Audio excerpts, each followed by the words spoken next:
Love and light, everyone. Thank you for being here today and sharing my messages.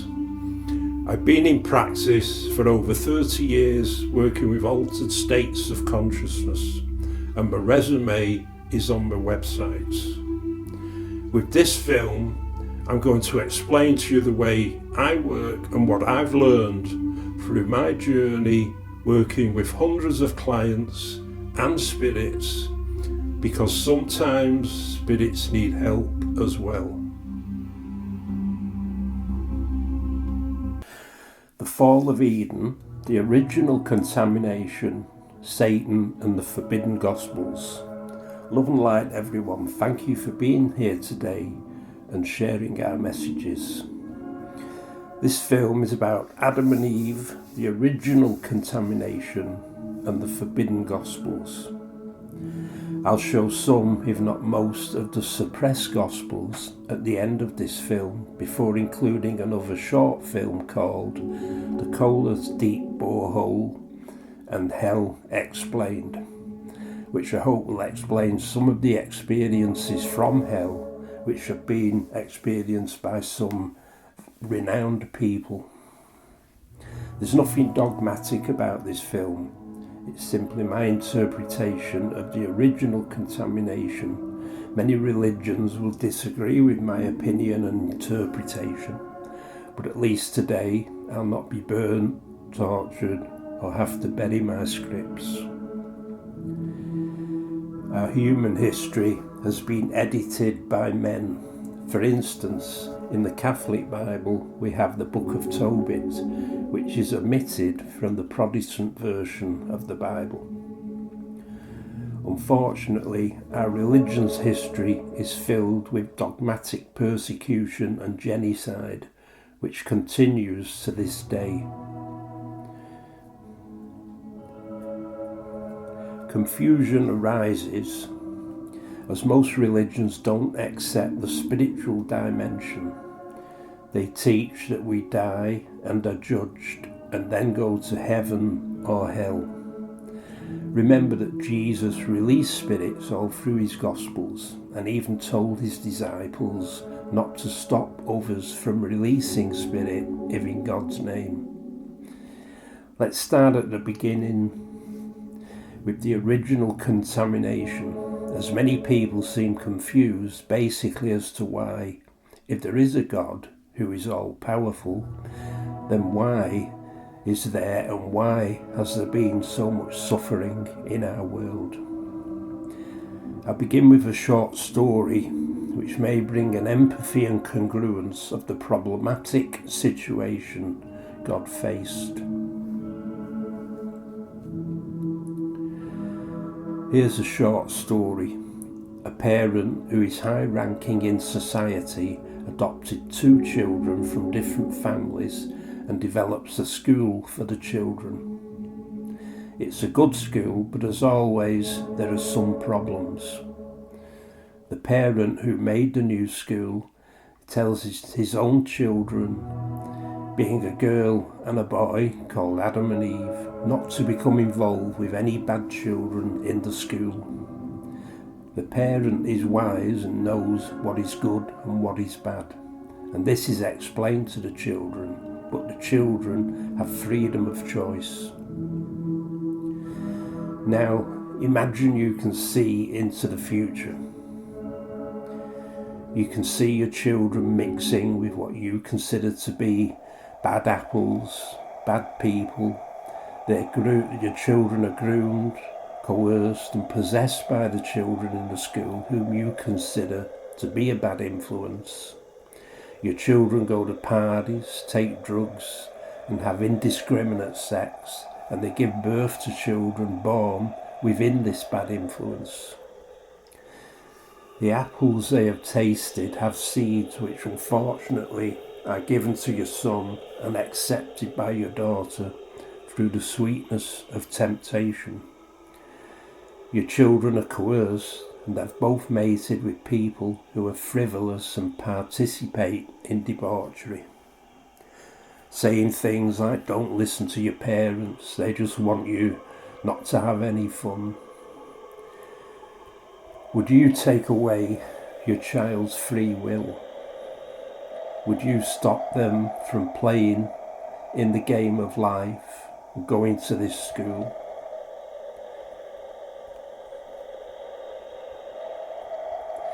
God decided not to take away our freedom of choice. In a way, our Creator would be admitting defeat by a reversal of his or her own actions.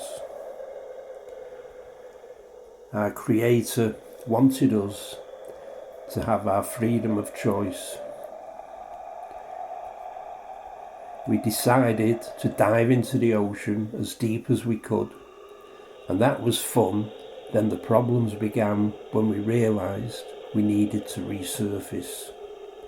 God may be omnipotent, having unlimited power, but like everything and everyone else is subjective to an extent to the tree of life and the freedom of choice from the tree of knowledge of good and evil, even though God created them, just like the parent, the teacher who made the school.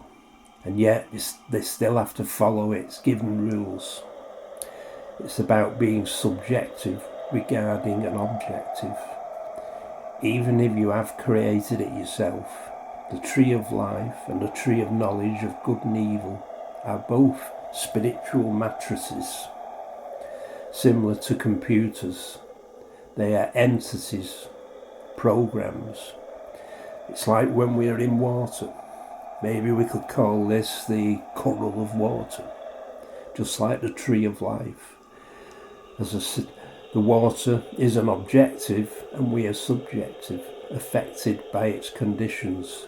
Most of us know what a belly flop feels like, and that there is a less painful way to dive into the dimension of water. Many of us know what it feels like to have choked after breathing in water. And the unsinkable Titanic, named after the gods, was destroyed by mistakes made in the ocean of life. This is karma, preset conditions, just like a computer. It's an entity. An entity doesn't think or reason. The tree of life doesn't think or reason. It's a matrix, a computer. Every action has a reaction. We can become an adversary and fight the rules as we often do. We can go anywhere in the maze, but we cannot leave the maze. But if we comply with its precepts, the ocean can become a beautiful place to share, not forgetting that we would die without water.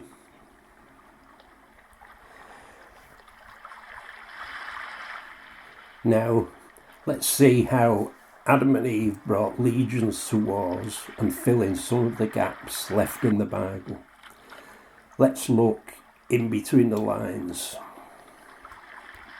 Genesis. Earth was created in 7 days. Each day was a generation. Now, generation applied to a specific period of time could be thousands of years. There's no time in spirit. So to simplify, we are told 7 days. Please watch my film, if you have time, Distortion, Tachypsychia. Adam and Eve experienced 2 births.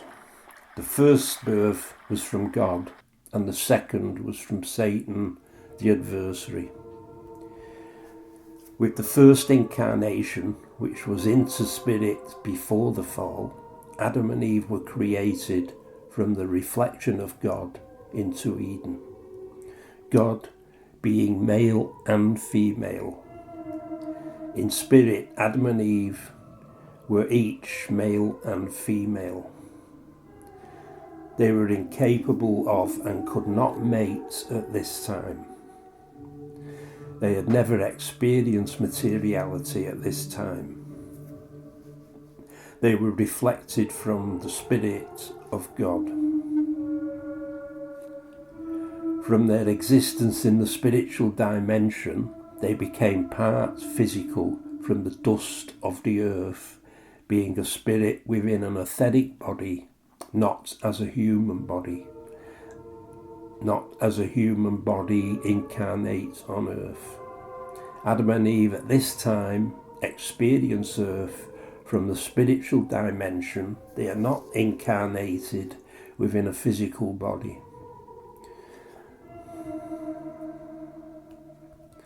Please watch my film if you have time. Our three bodies, the material, spiritual and etheric bodies. Heaven on earth without being subjected to materiality. Adam and Eve could see the angels and also share earthly feelings with no material needs. No killing of anything took place, and at this stage there were earth-bound spirits which could also see the heavens. The earth they shared was a heavenly paradise. The Watchers, 200 angels working with God. The first greed. The Watchers desire material substance for pleasure. They cannot understand why they are denied material incarnation. They want to taste the fruits of material life. The fallen angels become angry and make war with God. The first greed is centered, fixated onto and into earth. They desire sexual pleasure and decide to steal it. They become incarnate on earth and become active in the game of life. The tree of life taking materiality, which is represented by the apple. Lucifer became so impressed with his own beauty, intelligence, power and position that he began to desire for himself the honour and glory that belonged to God alone.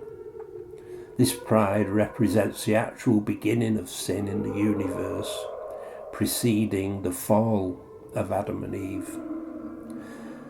The book of Job tells us at that time Satan still had access to heaven and to the throne of God. One day the angels came to present themselves before God, and Satan also came with them.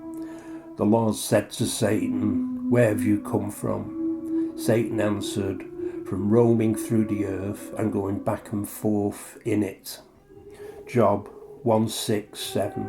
At that time, Satan was still moving freely between the heaven and earth as Lucifer, speaking to God directly and answering for his activities. Satan, meaning adversary, becomes Pan, the goat-foot god.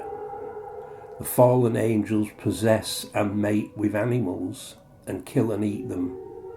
The initial contamination and evil indoctrination of earth takes place. The innocence and beauty of earth is defiled, and grotesque creatures are created by Pan and his followers, by mating with animals to induce a metamorphic incarnation. These are the first group of Nephilim. War depicts a problem, that God had a problem. Evil wars with God are reflected through our wars on earth being indoctrinated through possession. And karmic reactions come from the tree of life and our joining with materiality through the cloning of the fallen angels. God is subjective to the tree of life which he created. In the same way, we are subjective to what we create. Remember the story of the parental school.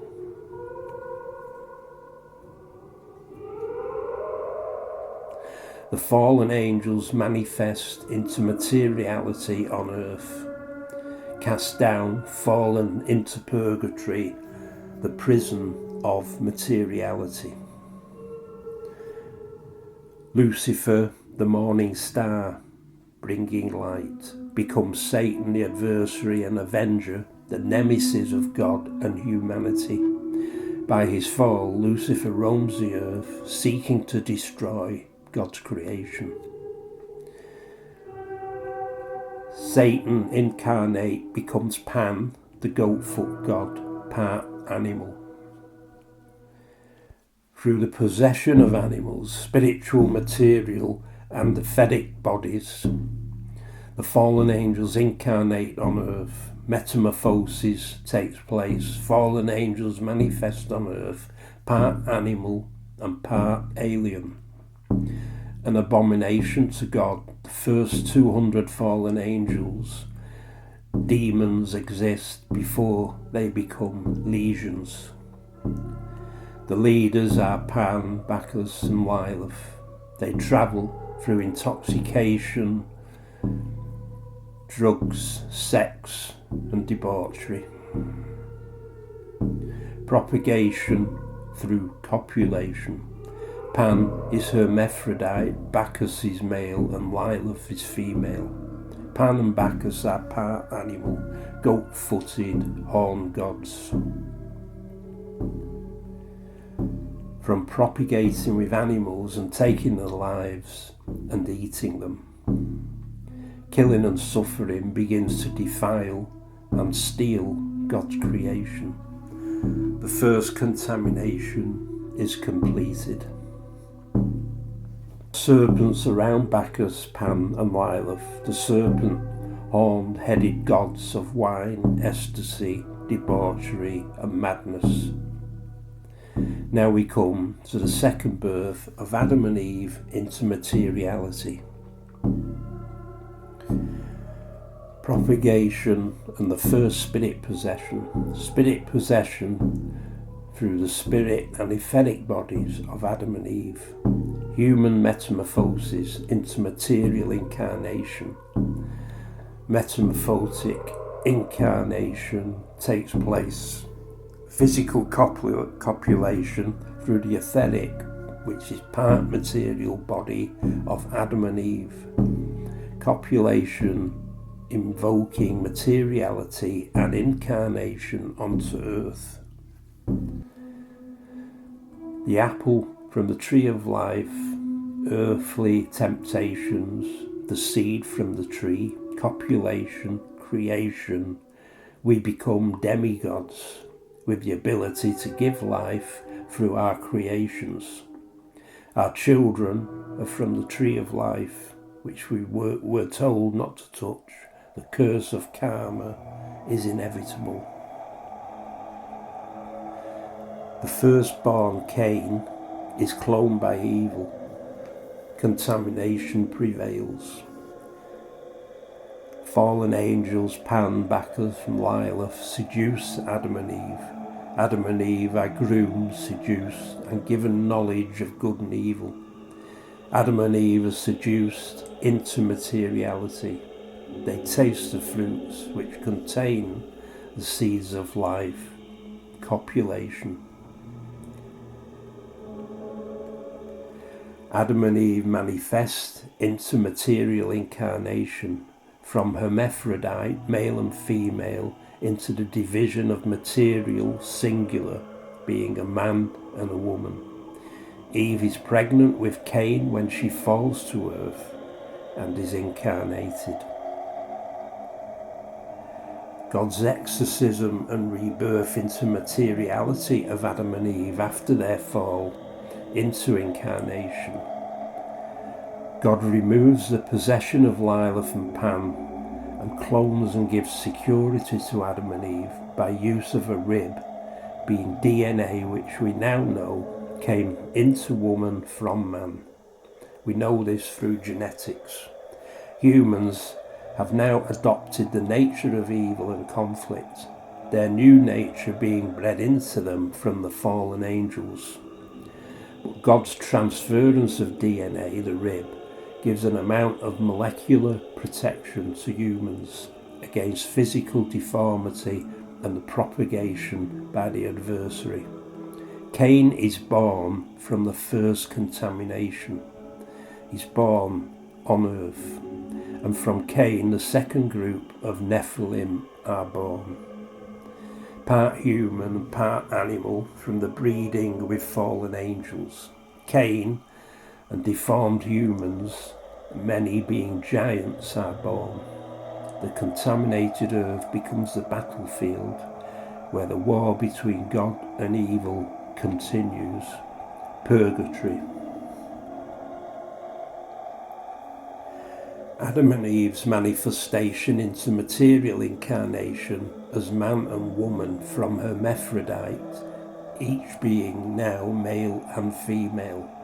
Originally no gender in difference or significance. Remember, God is male and female. Adam and Eve are indoctrinated into sexual divisions, now becoming a man and a woman. Lilith possesses Eve, and Pan's copulation completes the metamorphosis into materiality. It was Adam and Eve who were both seduced and used sexually, not just Eve, which has been propagated by men, indoctrinating the repression of women. Adam and Eve are incarnated onto earth physically, and Eve is pregnant with the child from Lilith and Pan, whom we now know was named Cain. After God's exorcism and purification of Adam and Eve via the rib, Adam and Eve have a child of their own, and this child is called Abel. Eventually Cain kills Abel, and conflict begins between two tribes, one being the evil Canaanites. The second group of Nephilim giants are born, and the self-destruction of nature and humanity is inbred.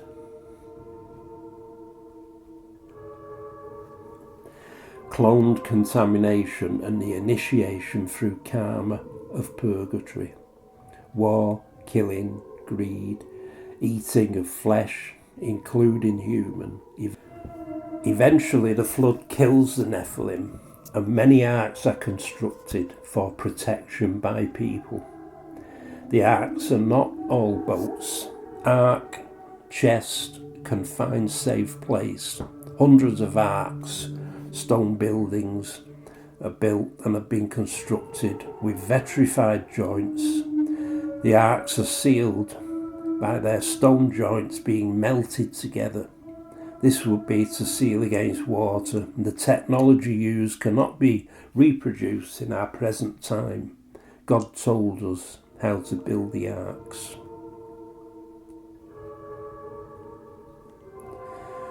God has always been with us and is there for us now. Purgatory is from where we can decide which path to follow. We can live for money and materiality, or follow and return into the Spirit of God.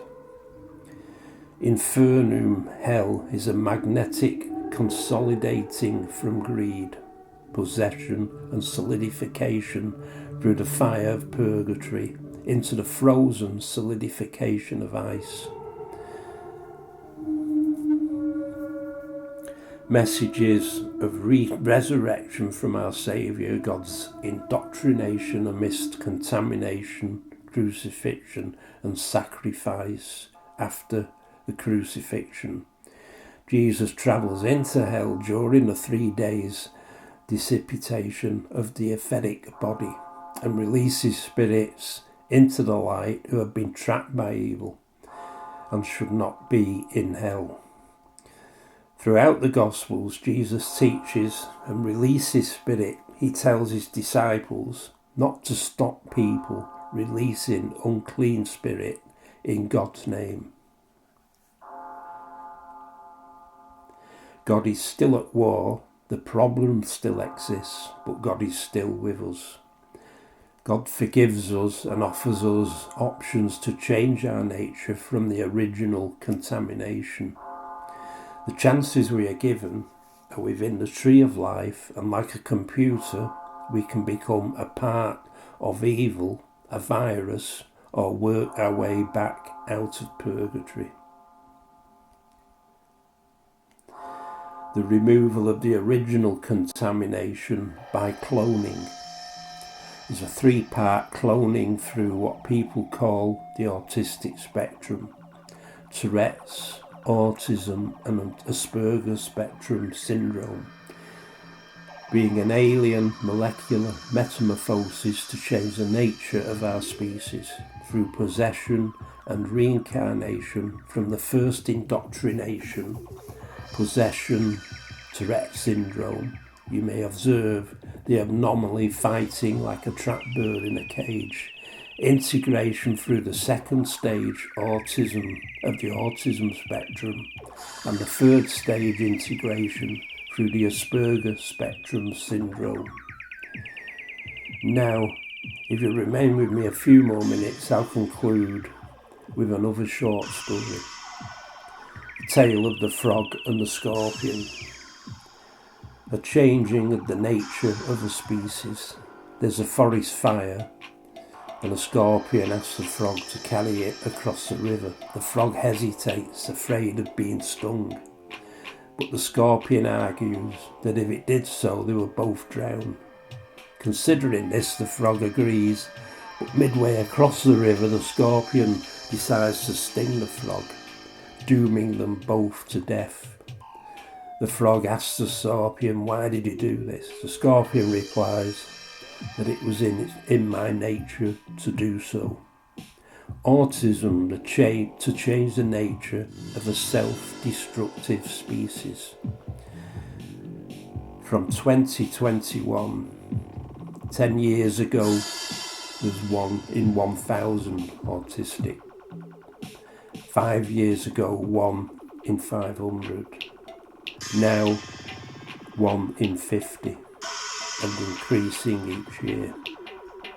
Star children, the new generation, metamorphoses, the rainbow spectrum. What began with possession ends with possession.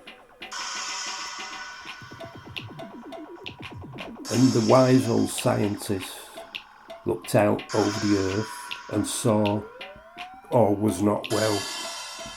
Swarms of aggressive wild locusts plagued the planet, devouring everything, including themselves, in a frenzy of greed, for such was the nature of a species. The elder was so sad, and he knew that something had to be done or the world would be destroyed. In another place, far away and hidden from the world, the wise old elder found another species of locust that was completely different. These locusts were of a completely different nature.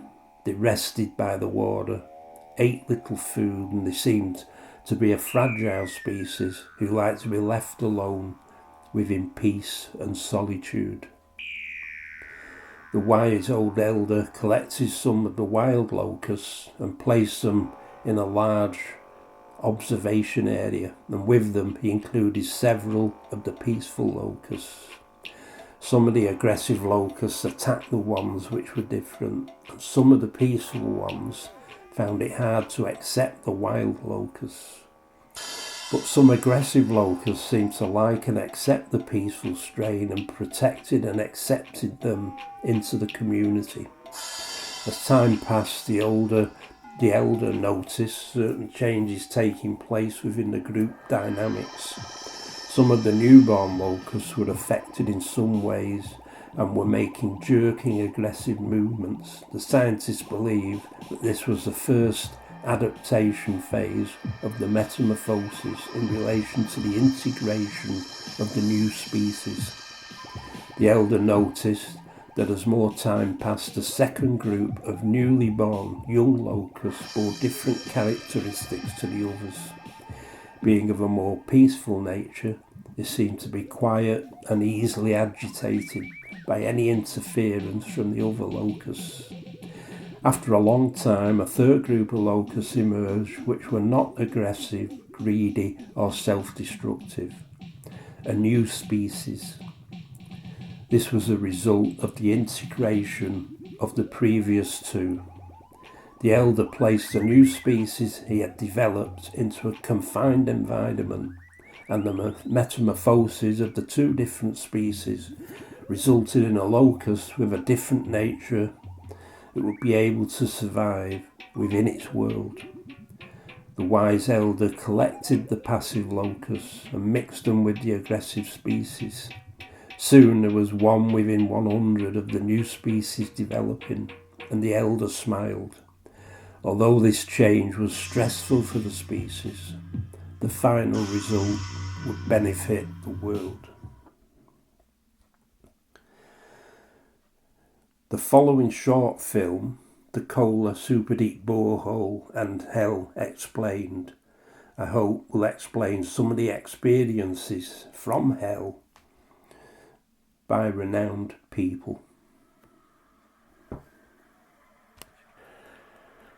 The Kola, Superdeep, Borehole and Hell Explained. In this film, I'm going to explain how the deceased may survive within the torments of hell. We have 3 bodies.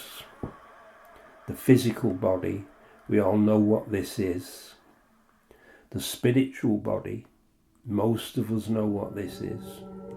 And the etheric body, not many people understand what this is. The etheric body is part material and part spiritual. It's a very fine substance, and that's so fine that it can pass through solid walls. It takes 3 days to dissipate after death, and this is why our nails and hair still grow for 3 days when the spirit has left the material body. The etheric body can stretch. It is a substance without intellect, which is reactive to circumstance. People who have worked their way into hell enter their spirit and etheric bodies. The etheric body brings the capacity to feel material substance. In the same way, earthbound spirits will attach to an individual to fulfill their material desires, such as an alcoholic spirit may enter the fragmented portal of a living alcoholic individual. For more information, please see my film Teachings by Colin DeMay, a description of our 3 bodies and how they interact, the spiritual, etheric and material bodies. The Kola Superdeep Borehole is one example of human contact with hell, which I believe is Cousteau, the famous sea diver and underwater explorer. He stopped scuba diving after hearing sounds of human screaming on one of the underwater caves he was exploring. Also, one of his men also heard the frightening sounds of human screams deep in the trench of the Bermuda Triangle. The Earth's crust on land is normally 50 miles thick. You have to go down 50 miles before the edge of the fire. But in parts of the ocean floor, the Earth's crust is less than a mile thick. Scientists recently discovered cracks on the ocean floor where fire was leaking out. They found around these fire-breathing vents in the crust giant tube worms measuring up to 8 feet in length. These worms are only found near deep sea vents. Jesus tells us in Mark 9:47, where their worm dieth not, and the fire is not extinguished. Another witness to hell was Caspar Puseur, reformer, physician and scholar, professor of medicine at the University of Wittenberg, 1525 to 1602. Caspar said, out of the bottomless abyss of the fell volcano, or rather out of hell itself, rise melancholy cries and loud wailings, so that these may be heard for many miles around. Coal-black ravens and vultures flutter about. There is to be found the gate of hell, and whenever great battles are fought, or there is bloody carnage somewhere on the globe, then there may be heard in the mountain fearful howlings, weeping and gnashing of teeth. This man was a physician, a professor, and a teacher. Let's not forget Christ's descent into hell after his crucifixion. Christ descended into the lower parts of the earth after his crucifixion. Jesus descended into the realm of the dead. The harrowing of hell, the descent of Christ into hell, is a triumphant descent of Christ into hell, or Hades, between the time of his crucifixion and his resurrection, when he brought salvation of the righteous who had died since the beginning of the world.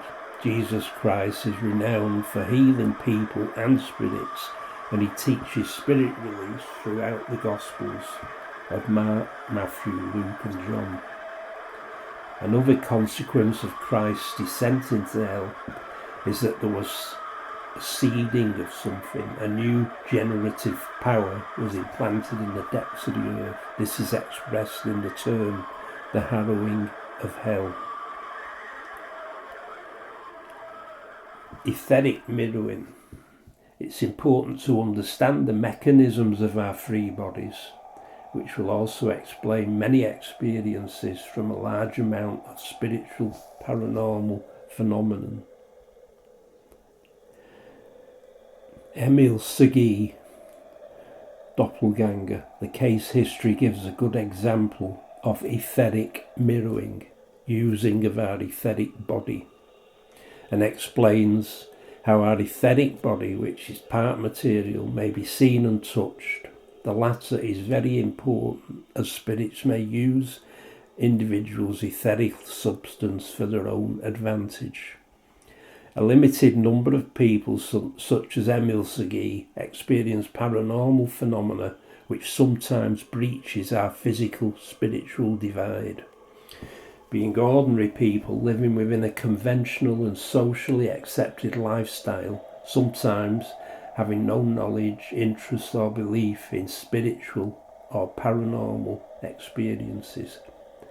Emil Segui and some of the students who witnessed her paranormal experiences are fortunately documented over the 16 years of her transition through 18 different teaching placements, and on one occasion a double was witnessed by approximately 40 students. A lot of the experiences surrounding Emil Segui, which were witnessed, would have been unrecorded, as in 1845 the Witchcraft Acts of 1735 remained in force in Britain well into the 20th century. Emil Segui was a good teacher, too good to be dismissed, taking into consideration that a reasonable case for dismissal could not reflect the acceptance of the unacceptable, such as paranormal phenomena.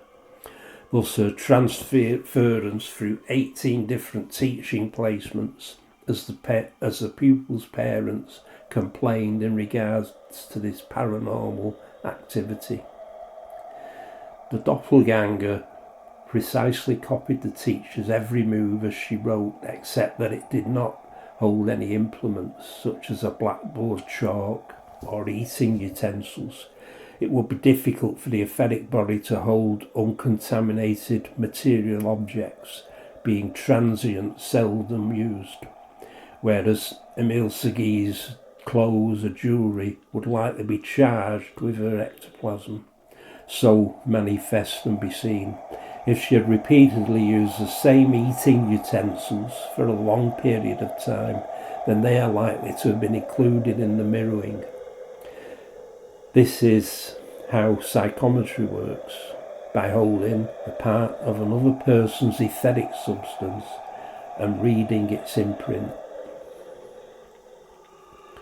The doppelganger did not always echo her movements. On several occasions, Segui would be seen in one part of the school when it was known that she was in another at that time. The latter gives reference to the etheric mirroring involving astral projection. Emil was thinking how she would rather be in the sewing class with her students. The latter represented an example of etheric mirroring projecting the etheric body, providing an image from its spiritual material counterparts, telekinesis, or something sometimes called poltergeist activity, as the etheric substance can touch and affect the material dimension. After all, it is part of the material dimension.